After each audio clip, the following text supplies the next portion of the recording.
when I'm not playing a television host on the Great American Brew Trail, I'm a part-time bartender at Mount Pleasant Brewing Company. Okay, not really. But today I'm pouring beers for my friend Kim, who's the head brewer here at Mount Pleasant Brewing.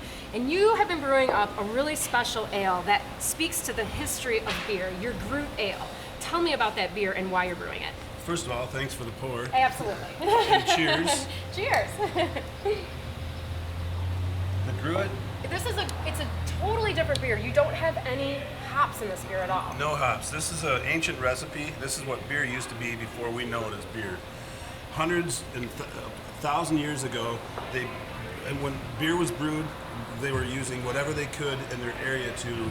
Once they realized they wanted to put some bitterness and some flavor into it, other than just what they're making the alcohol side of it, they would add whatever they could have in there. Locally found, that they would find locally, right? So after hundreds of years of using all sorts of different ingredients, they use this one for that reason, this one for that reason. These particular herbs in this Gruit are the sacred herbs because so what are they? Well, the marsh, rosemary, sweet gale, and yarrow. And those are really old-fashioned herbs. They're not ones you would normally find in your kitchen garden. No. People think the rosemary is the kitchen rosemary, but it's a whole different rosemary.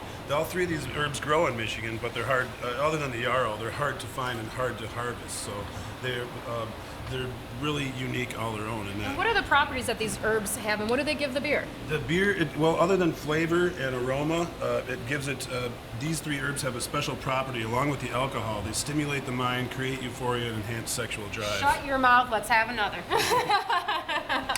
Are you serious? Is that really what they do? Yes. So this beer will get you to the sweet spot. Yes, this beer, but you don't want to drink too much of it. If you drink too much, you're going to just wash it away with the alcohol.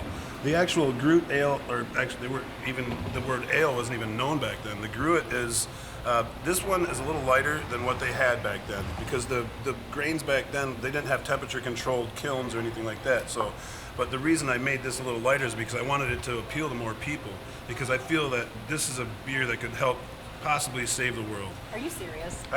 It's a beer that helps you stop and smell the flowers. It doesn't just inebriate you. It helps you know. It helps you become aware of what's around you. Take it to that higher plane. Yeah, it helps you, and you stay on top of your. You don't just get sloshy. You don't get if you drink too much. You can't help it then, right? Well, I love the taste of this. I think it is really different and unique, and the herbs just add a whole different complexity. I think this would be amazing with food if I had to guess. We've paired it with the best thing so far, anything with sage. Somehow sage goes very well with it, although it's not in the beer. But it does pair very well with food. And we get people who come in and they say, well, I don't like beer at all. I've tried this, that, and then they try the Gruit and they love it. So we have people from all walks of life that love the Gruit. Well, I think it's a great beer, and if you said it goes with sage, then maybe we should have it with Thanksgiving dinner. Yes, that's exactly what I was going to say next. It goes very well with stuffing. Yeah. Perfect. Well, I'm here at Mount Pleasant Brewing with head brewer Kim, and we're trying the Gruit. It's a spectacular ale, and you can get Mount Pleasant beer at any local Spartan store.